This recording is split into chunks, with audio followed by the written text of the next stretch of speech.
Hey friends, good morning all of you. आपके अपने channel education पाठशाला में आपका स्वागत है।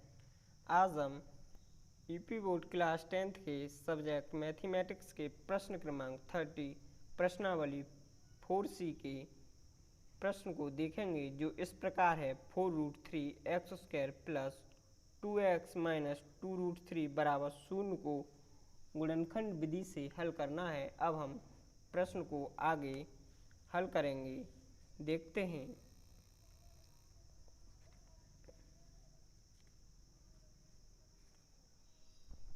इसमें हम सर्वप्रथम प्रश्न को लिख लेते हैं।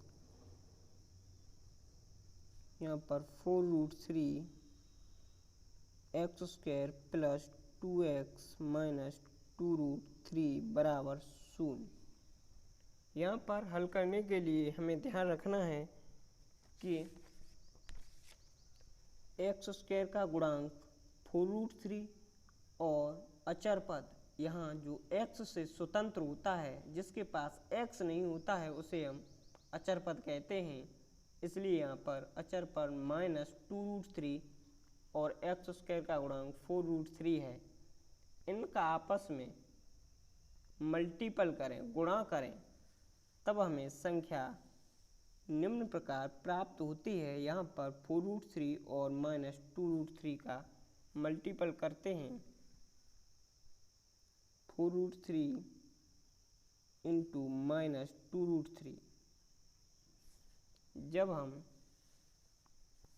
इनका आपस में गुणा करें तो 4 का मल्टीपल 2 से, तब हमें संख्या -8 और √3 और √3 का आपस में मल्टीपल करें तो संख्या में 3 प्राप्त होती है। इसलिए √3 और √3 का मान यहाँ पर -8 इंटू 3 है। इसलिए आपस में इनका मल्टीपल करें, तब संख्या में -24 प्राप्त होगी। इसका अर्थ है कि जो हमें 24 संख्या प्राप्त हुई, उसके गुणनखंड करें।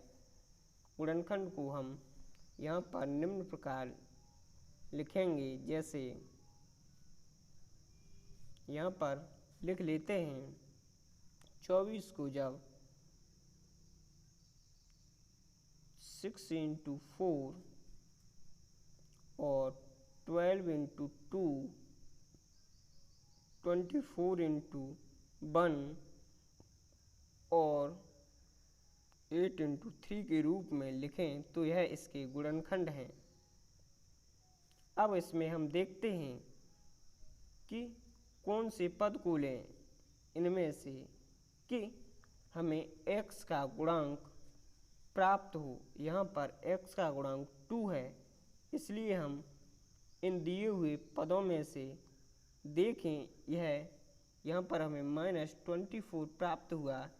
इसका अर्थ यह है कि यहाँ पर जो माइनस चिन्ह दर्शाता है कि हम कौन से गुणनखंड को एक दूसरे से घटाएं कि संख्या में 2 प्राप्त हो।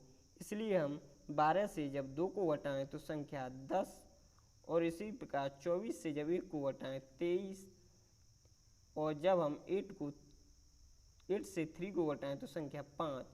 जहाँ पर दी हुई संख्याएं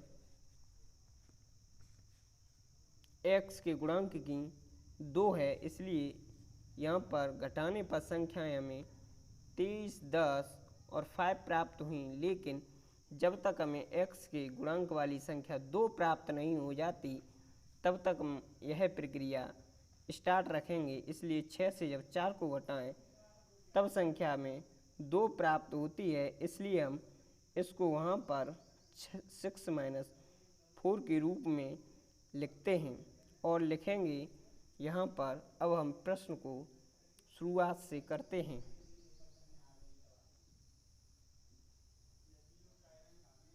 यहाँ पर 6 माइनस 4 इंटू x माइनस 2√3 बराबर 0। जब हम, क्योंकि हमें पता है कि जब 24 के गुणनखंड किए तो तो यहाँ पर 6 से जब 4 को घटाया तभी 2 प्राप्त हुए।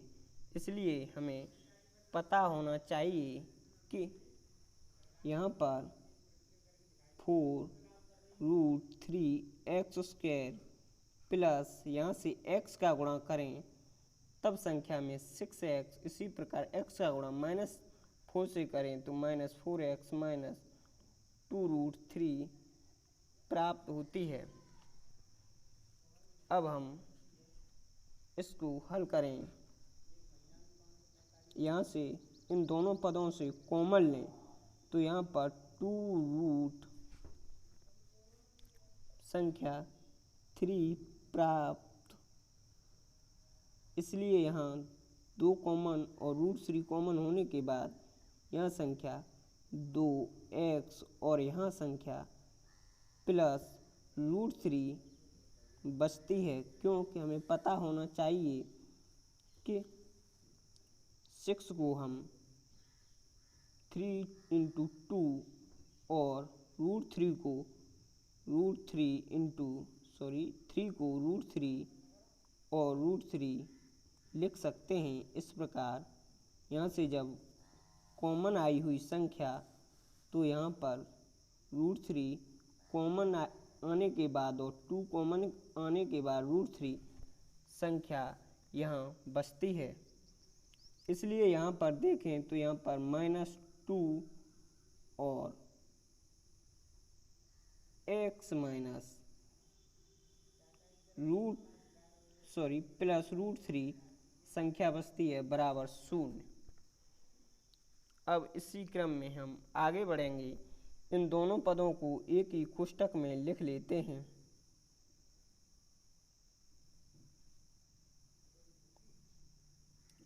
x प्लस √3 बराबर 0। अब हम लिखेंगे x के मान के लिए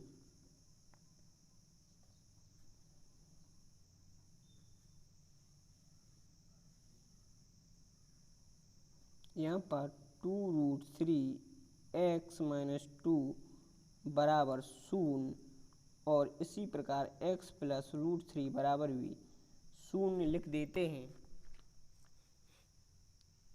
और यहाँ पर जब हम x का मान निकालें तो संख्या 2√3x बराबर, इस 2 को पक्षांतर करें तो यह धनात्मक, इसी प्रकार √3 को पक्षांतर करें तो यह संख्या -√3 प्राप्त होती है।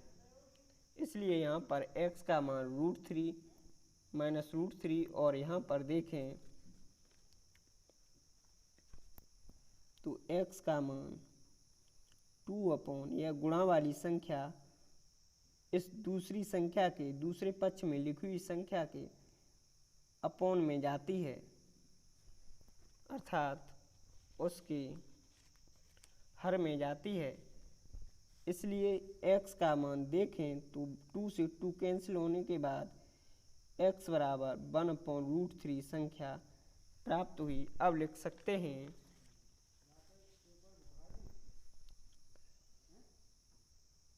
अतः x के मान क्रमशः 1/√3 तथा -√3 हैं।